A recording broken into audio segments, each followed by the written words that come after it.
We show you lots of weather observations from across Pennsylvania on Weather World, but that's really just the tip of the iceberg when it comes to data.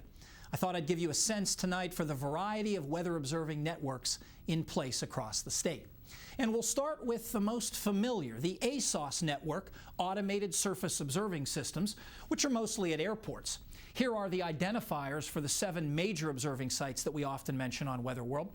There are about 15 other ASOS sites in the state, including Mount Pocono, Selinsgrove, York, Clearfield, Johnstown, and Meadville. The ASOS network is run mainly by the National Weather Service and the FAA. The instrument array looks like this, with automated sensors that measure temperature, dew point, pressure, wind, cloud cover and ceiling, visibility, and type and amount of precipitation. A cousin to ASOS is AWOS, Automated Weather Observing Systems. There are about 25 of those in the state. We put a dot for each one. Places such as Butler, Washington, and Indiana in the west, Hazleton, Lehighton, and Quakertown in the east. The instrumentation is similar to ASOS, though some AWOS are limited in observing precipitation, and reports are typically only available every 20 minutes. Now, these two systems are mainly at airports. Along the highways, the Pennsylvania Department of Transportation operates a roadway weather information system at about 80 places across the state. You can get standard weather observations as well as pavement temperature and surface conditions, and some sites even have a webcam.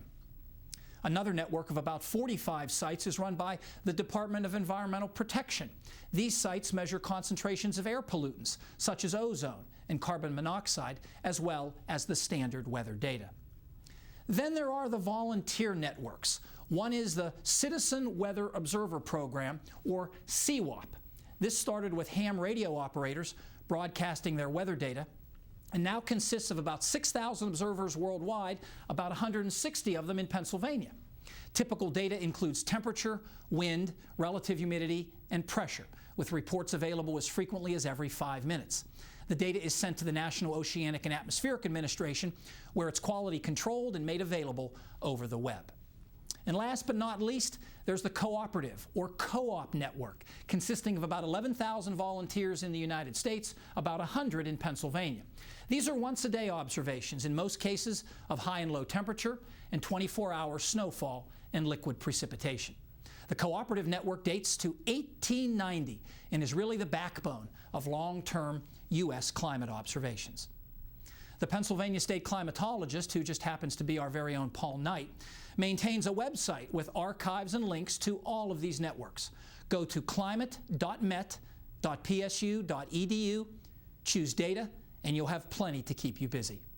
Fred will be back with the extended forecast next.